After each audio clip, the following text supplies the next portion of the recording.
Hallo allerseits, stolze 13,4 Kilogramm wiegt dieses 1,10 Meter lange Paket, das ich aus Göttingen von Märklin bekommen habe, für mein nächstes Unboxing. Es handelt sich hier um die 241 A65 in Spur 1 im Maßstab 1:32. Zum Lieferumfang gehören diesmal eine ganze Menge Teile. Natürlich wieder die obligatorischen Handschuhe, damit man die Lok anfassen kann, ohne Fingerabdrücke zu hinterlassen. Eine Bedienungsanleitung. Hier an der rechten Seite sind eine Klauenkupplung für die Lokfront zum Austauschen, dann das Schürzeug und eine Schaufel und dann noch der Schraubenschlüssel zum Demontieren der Lok vom Transportbrett. Und auf der anderen Seite sieht man hier eine Vorbild-Schraubenkupplung, dann sieht man hier Bremsschlauch-Nachbildungen, eine Nachbildung eines Heizschlauchs, dann noch eine Ölkanne und eine Schmierpresse. Dann zwei Sponsorenschilder, die man am Tender anbringen kann. Und hier sind noch zwei Verkleidungen, die man anbringen kann, wenn die Lok auf großen Radien fährt, weil das Modell wieder für den Einsatz auf 1020 mm Radius ausgelegt ist. Jetzt ein Blick in die mitgelieferten Unterlagen. Das ist hier die Garantieurkunde, die bei Märklin üblicherweise immer dabei ist. Ergänzende Informationen zum Decoder. Das ist die eigentliche Bedienungsanleitung. Das ist ein Heft mit insgesamt 6 Sprachen. Das ist bei Märklin immer so, dass dann alle Sprachen auf jeweils einer Doppelseite zu sehen sind. Ich zeige das jetzt hier mal, die ersten Informationen vor dem ersten Betrieb, wie man es vom Brett abnimmt, wie man die Kupplung ansteckt, die Stromverbindung ansteckt und dann ankuppelt. Dann die Funktionen, die das Modell hat, übliche Sicherheitshinweise, dann die wichtigsten Parameter für die CV-Konfiguration, für die CV-Register des Modells. Hier auch nochmal in der anderen Sprache. Das geht jetzt der Reihe nach wieder mit den anderen Sprachen so weiter.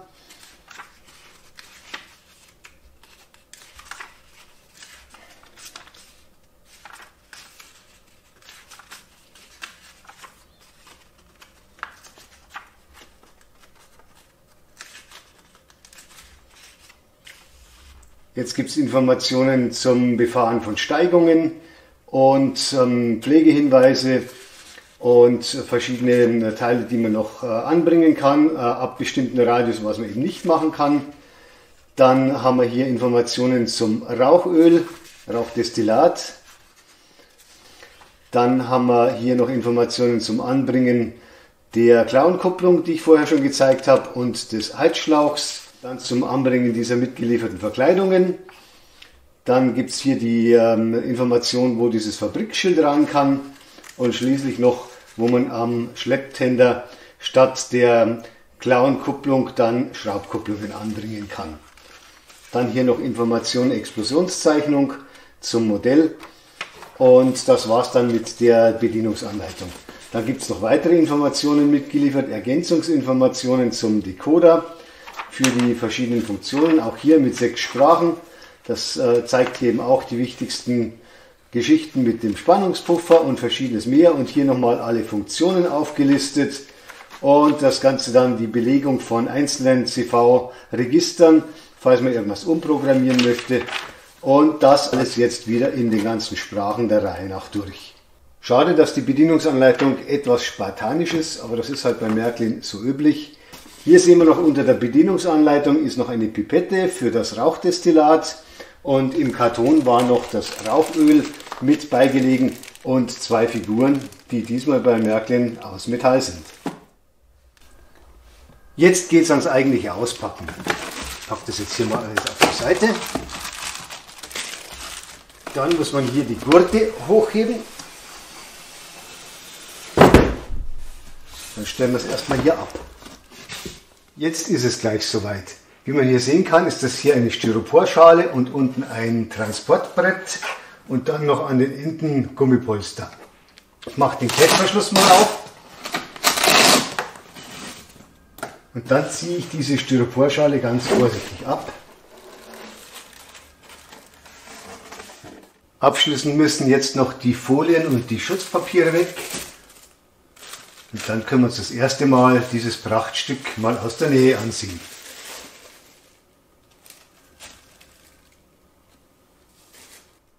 Bevor die Lok jetzt zum Einsatz kommen kann, muss sie natürlich erstmal von diesem Transportbrett runter. Obwohl, wenn man sich dieses Brett mal genauer ansieht, das ist eigentlich gar kein Transportbrett, kein reines, sondern sogar ein richtiges Präsentationsbrett. Und ich habe mir auch sagen lassen, das ist aus Aluminium gefertigt.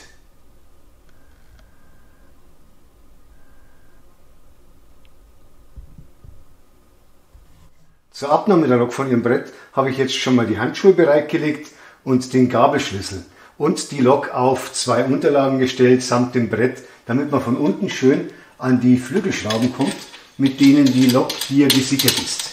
Sie hat hier an 2 Stellen Bolzen und entsprechende Sicherungen und an 2 Stellen beim Tender ist es genauso. Hier haben wir beim Tender die Schrauben, den machen wir dann als nächstes. Jetzt ist die Lok schon mal gelöst und jetzt kann ich die Handschuhe anziehen und nehme dann mal die Lok vom Brett herunter.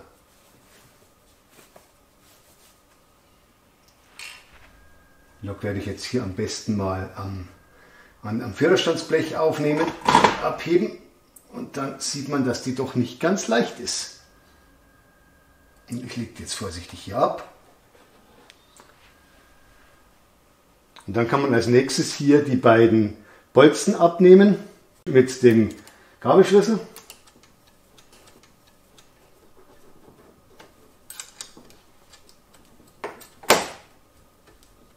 Ich ziehe die Handschuhe jetzt doch aus, weil das hier bei den Bolzen vielleicht doch sinnvoller ist.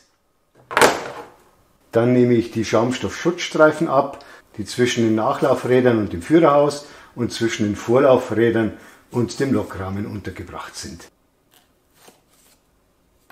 Jetzt muss noch der Schlepptender runter vom Präsentationsbrett. Hierzu schiebe ich jetzt erstmal die Unterlage ein wenig zurecht, damit man besser hinkommt an die Flügelschrauben. So, jetzt passt das Ganze. Und dann löse ich die Flügelschrauben wieder.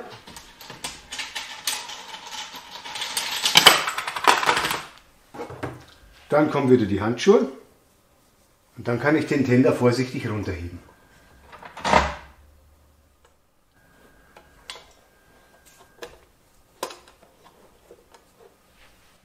Und jetzt müssen natürlich auch hier die Bolzen noch weg mit dem Gabelschlüssel.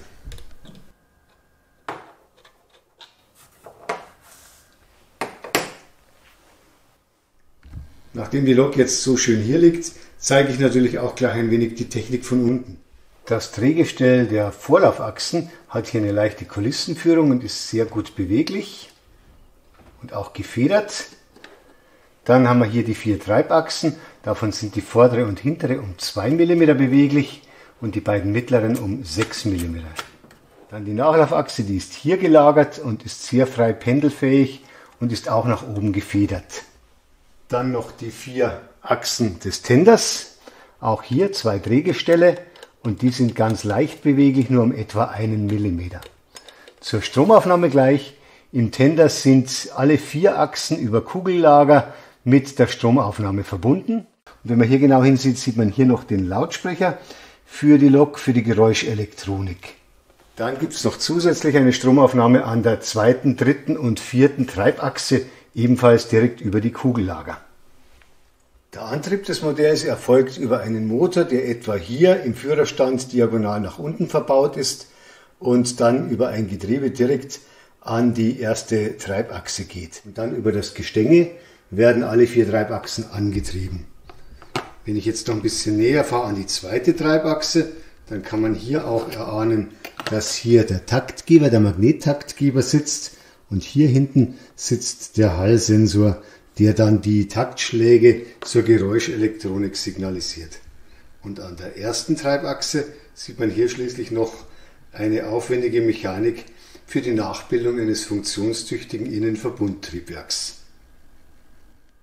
Ein paar kleine Kompromisse gibt es dann schon noch beim Modell, und zwar hier bei der Federung. Das sind hier zwar Blattfedern, die sind aber nur fein detailliert nachgebildet. Die Funktion der Federung erfolgt direkt über die Federn über den Kugellagern. Ansonsten als Kompromiss ist noch, nachdem das komplett aus Metall eigentlich gebaut ist, das Modell, dass es hier aus Platzgründen einfach nicht mehr geht, dass hier die Bremsbacken aus Metall wären und dass die Sandfallrohre aus Metall sind und auch dieses Bremsgestänge ist hier komplett aus Kunststoff gefertigt. Der größte Kompromiss, den Märklin für den Einsatz im 1020 mm Radius eingehen musste, ist, dass diese Nachlaufachse sehr frei sich bewegen kann und sehr weit ausschwenken kann. Und wenn das vorbildgerecht gewesen wäre, dann hätte es so ausgesehen und dann wäre hier diese Nachbildung der Blattfederung und diese komplette Verkleidung und dann würde dieses Nachlaufrad einfach zu schnell anstoßen. Deshalb hat Märklin das jetzt abschraubbar realisiert. Man kann also hier diese Verkleidung abnehmen, die hier den freien Lauf ermöglicht und kann dann diese Verkleidung anschrauben und zusätzlich kann man noch dieses Leitungs- und Ventilkomplex komplett auch mit einer Schraube lösen und ein Stück näher ranschieben, wenn man es vorbildgerecht betreiben will oder in der Vitrine aufstellen will. Das werde ich jetzt beides mal machen, weil wir dann als nächstes Mal eine Aufnahme zeigen aus der Nähe im vorbildgerechten Zustand. Bevor die Lok jetzt aufs Gleis kommt, zeige ich noch kurz die mitgelieferten Figuren. Die sind diesmal nicht aus Kunststoff gegossen, sondern aus Messing-Feinguss und die wiegen zusammen etwa 45 Gramm. Der Lokführer ist 53 mm hoch, der Heizer daneben links, der ist 52 mm hoch, das entspricht etwa knapp 1,70 Meter. Das ist maßstabsgerecht, würde ich sagen. Dann gehört zum Lieferumfang noch diese Schaufel für den Heizer und dann noch dieses Schürzeug, das ebenfalls aus Metall ist, dreiteilig. Das kann man im Tender einhängen und das werden wir uns jetzt gleich an der Lok anschauen. Ich werde jetzt die Figuren mal schon gleich in den Führerstand reinsetzen. Und zwar dann mit Patafix fixieren. Das ist eine Klebemasse, die wieder lösbar ist, damit man auch mal zeigen kann, wie das irgendwo in Szene gesetzt werden kann.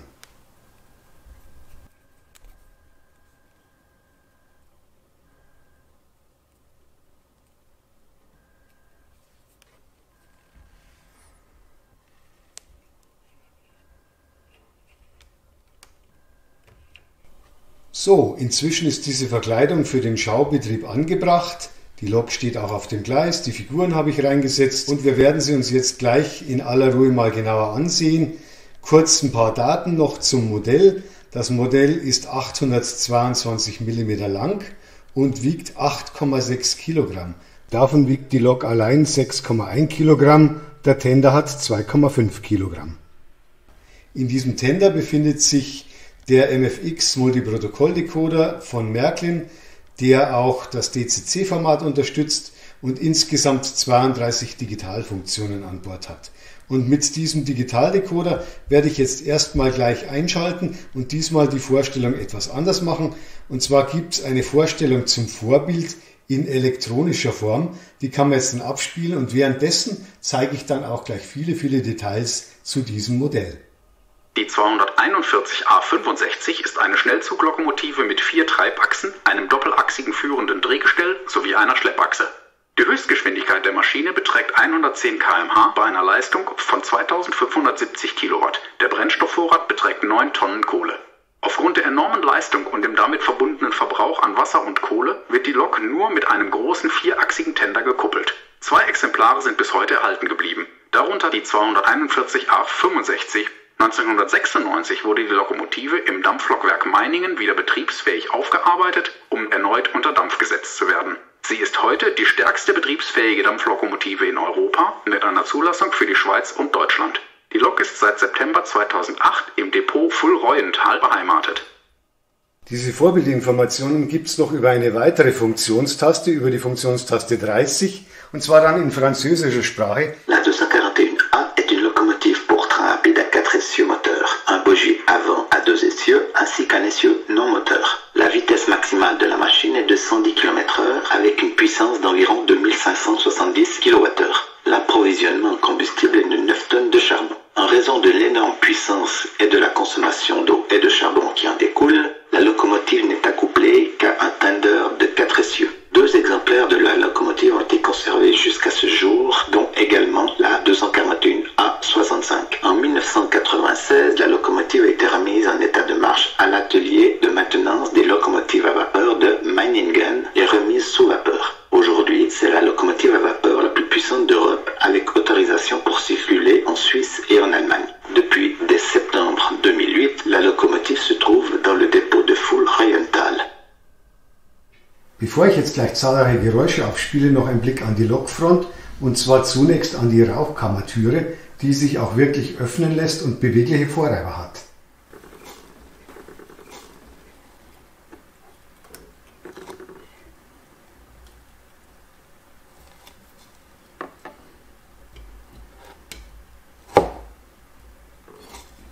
kann man sie öffnen.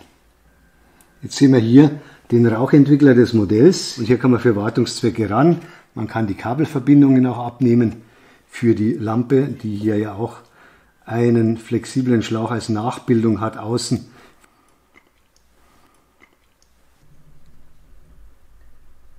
Jetzt gleich ein Blick unten an die Puffer.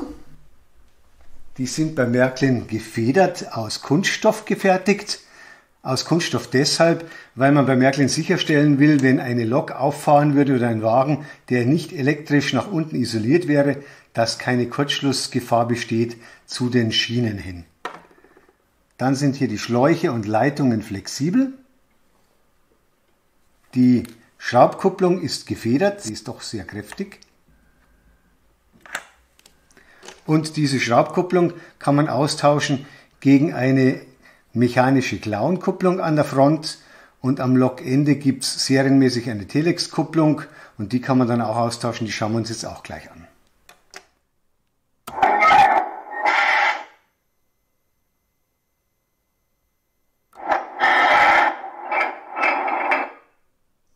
Und natürlich kann man diese Telex-Kupplung auch abbauen und gegen eine Vorbild-Schraubenkupplung ersetzen, die zum Lieferumfang gehört, und auch die Bremsschläuche liegen bei. Das habe ich ganz am Anfang gezeigt. Die Rückbeleuchtung und die Frontbeleuchtung ist als Dreilichtsignal ausgelegt. Rückbeleuchtung natürlich Rot Zweilicht und bei Fahrtrichtungswechsel wird es Dreilicht-Spitzenbeleuchtung. Man kann auch die rote Schlussbeleuchtung abschalten mit einer separaten Funktionstaste. Und eine weitere Funktionstaste gibt es für das Doppel-A-Rangierlicht. Das sind dann an beiden Enden alle drei Leuchten auf weiß. Die weiteren Lichtfunktionen sind noch die Führerstandsbeleuchtung und die Triebwerksbeleuchtung. Für die Triebwerksbeleuchtung gibt es insgesamt an beiden Seiten jeweils 4 LEDs.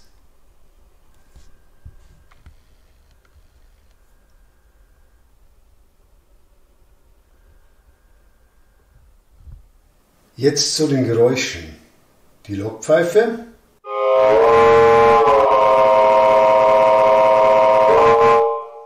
der Rangierpfiff, der Schaffnerpfiff und noch ein weiterer Rangierpfiff, dann das Sicherheitsventil.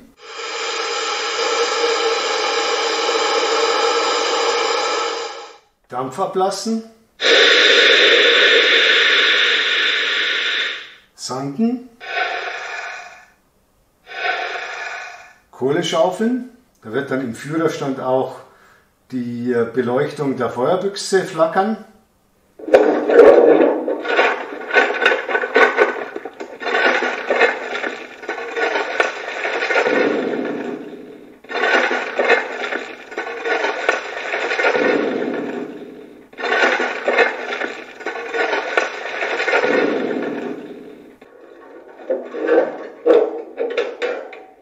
Der Kipprost,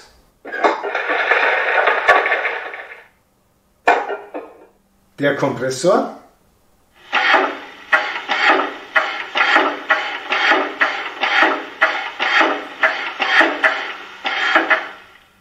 der Injektor,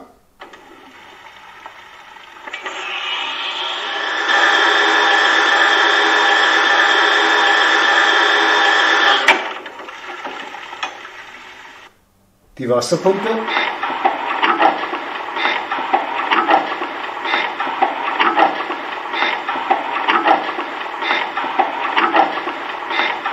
eine weitere Funktion schaltet synchron zur Beleuchtung die Lichtmaschine als Geräusch zu.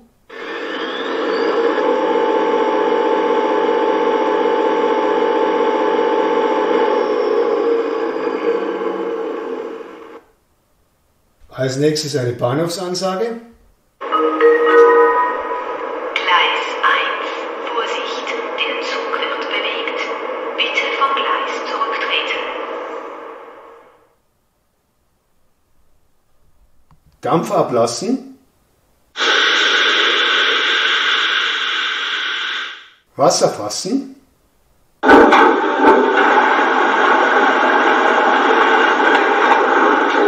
Kohle fassen.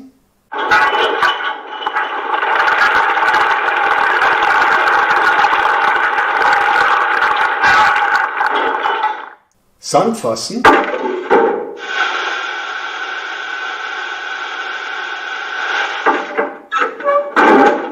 Eine Abfahrtansage. Abfahrt! Und schließlich noch das Kurbeln der Steuerung, auf die wir gleich näher eingehen werden. Auf dem Rollenprüfstand schauen wir uns das dann nochmal an. Jetzt nochmal das Geräusch der Steuerungshandkurbel auf dem Rollenprüfstand. Und zwar deshalb, weil das nicht nur manuell schaltbar ist, sondern auch automatisch mit Geräuschfunktion dann beim Anfahren passiert. Und zwar zusätzlich mit dem Steuerungshebel.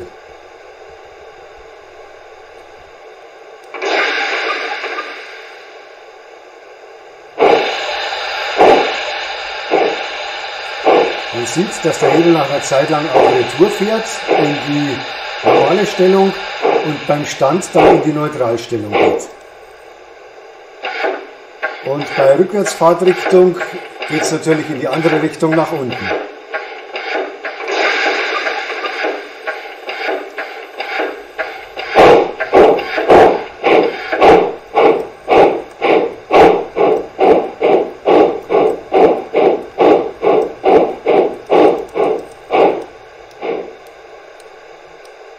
Jetzt nochmal eine etwas längere Fahrt, damit wir uns auch mal das Schienenstoßgeräusch anhören können, das man mit F31 zuschalten kann. Und auch das Bremsenquietschen werden wir uns anhören beim Anhalten.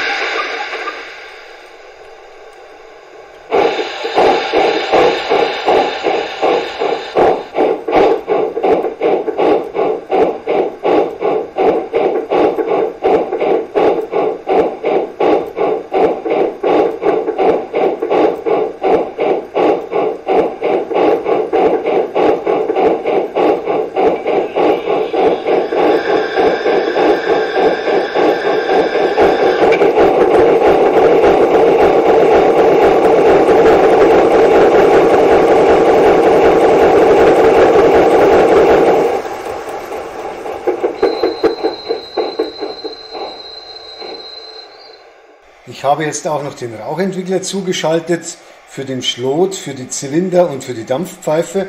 Und wir schauen uns jetzt mal näher den Rauchentwickler an, wie er dann bei den Zylindern funktioniert, weil er da nicht nur an einer Stelle raus raucht, sondern ganz fein vorne, hinten und zwischendurch, wenn das Überdruckventil geht, etwas stärker.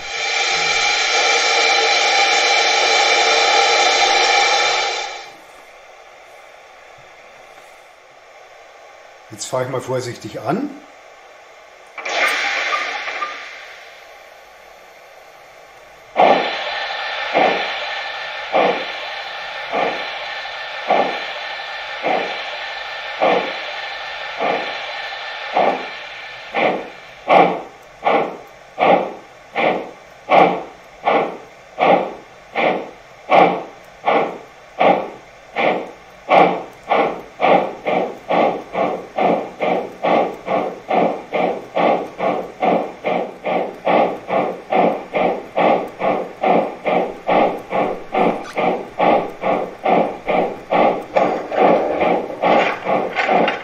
Und jetzt versuche ich noch die Dampfpfeife zu zeigen.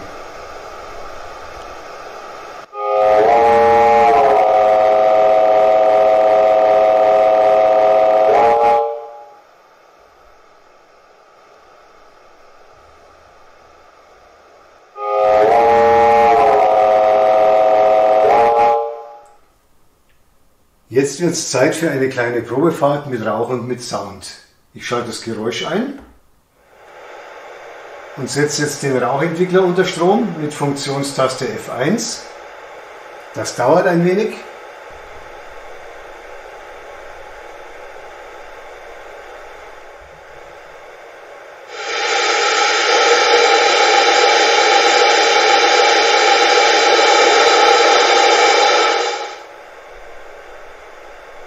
Und die Dampfpfeife ist auch mit dem Rauchentwickler gekoppelt.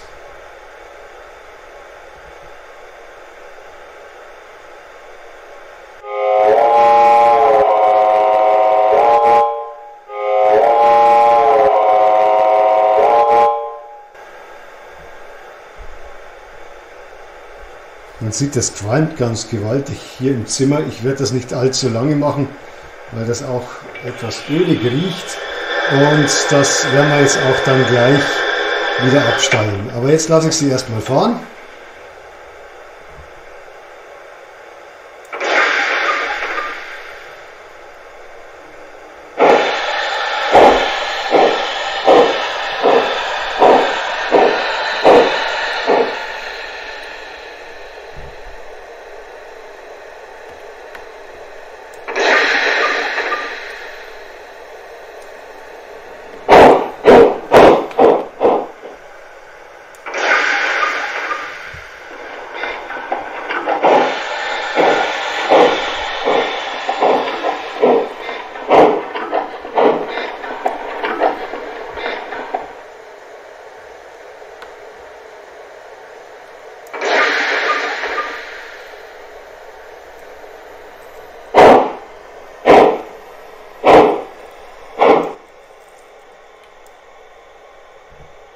Kurz ein Blick hinter die Kulissen der 241 A65 und zwar in die Elektronik.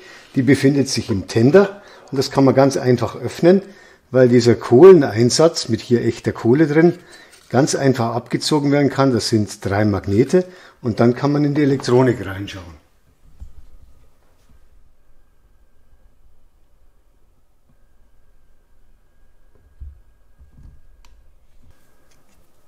Jetzt sieht man hier den Decoder, den Multiprotokoll-Decoder von Märklin und hier sieht man den Energiepuffer mit den 6 dicken Kondensatoren und dahinter noch andeutungsweise der Lautsprecher, der sich hier in einer durchsichtigen Schallkapsel befindet, damit der Resonanzraum eindeutig ist, damit das auch schön klingt. Jetzt setze ich den Kohleneinsatz wieder drauf. Jetzt sieht man, dass das auch ganz einfach einrastet von alleine und festhält. Und die Geräuschelektronik wird bei diesem Modell übrigens nicht nur im Tender abgestrahlt, sondern auch an einer zweiten Stelle. Deshalb klingt das sehr voluminös. Ich habe mir sagen lassen, dass der zweite Lautsprecher hier im Führerstandshaus sich befindet. Und zwar ungefähr auf der Höhe der Feuerbuchse, etwas nach vorne gerichtet und auch einen eigenen Resonanzraum, Bassreflexsystem, damit die Lok sehr voluminös gut klingt und nicht zu orten ist, dass der Schall immer nur aus dem Tender kommt, wie bei so manch anderen Dampfloks. Inzwischen steht die Lok auf meinen Fahrtest-Gleismodulen und ich habe auch schon die Verkleidungen unter dem Führerstand abgebaut, um danach dann auch mal wirklich zu sehen, wie sich die Lok in diesen engen Radien macht. Ich zeige jetzt auch, wie man die Lok kuppelt, weil es auch hier einiges zu beachten gibt. Diese Kupplung hat eine Kulissenführung und die Kupplung hat 2 Einhängepunkte mit 5 mm Abstand. Märklin empfiehlt, dass man den längeren Abstand nehmen sollte. Es funktioniert zwar auch mit kurzem Abstand, aber der längere Abstand ist dafür gedacht, dass dann die Führerstandstüren nicht anschlagen. Zuerst sollte noch der Stecker für die Stromversorgung des Tenders mit der Lok angesteckt werden. Muss man hier etwas einfädeln und fest drücken.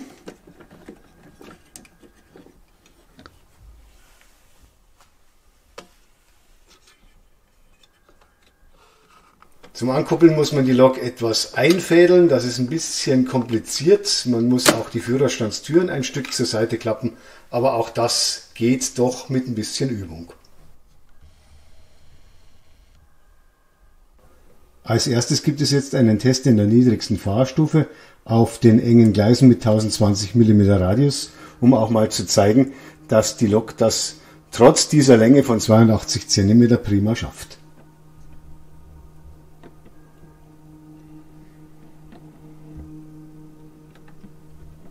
Die Geschwindigkeit beträgt hier etwa 39 Sekunden für 1 Meter und das spricht maßstäblich umgerechnet ungefähr 2,9 Stundenkilometer.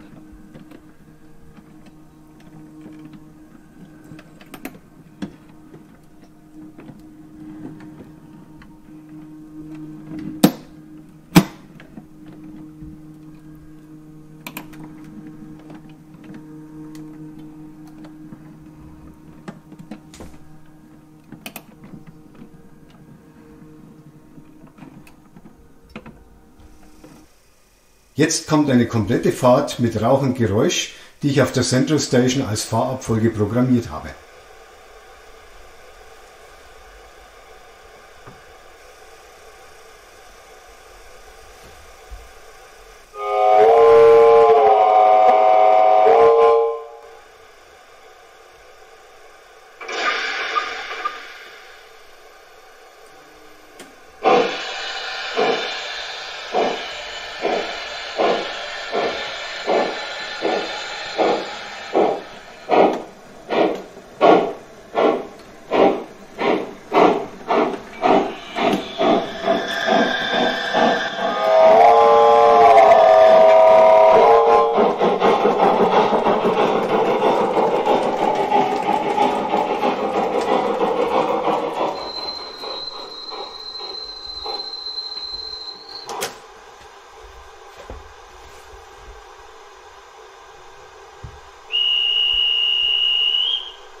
Diese Probefahrt habe ich mit einem Stativ aufgenommen und wer Lust hat, kann jetzt die ganze Probefahrt nochmal als Freihandaufnahme ansehen. Da bin ich dann teilweise wesentlich näher an der Lok.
Das war's mit meinem Unboxing der 241 A65 in Spur 1 von Märklin. Ich hoffe, es hat Spaß gemacht und ich würde mich freuen, wenn Sie meinen YouTube-Kanal mal wieder besuchen würden.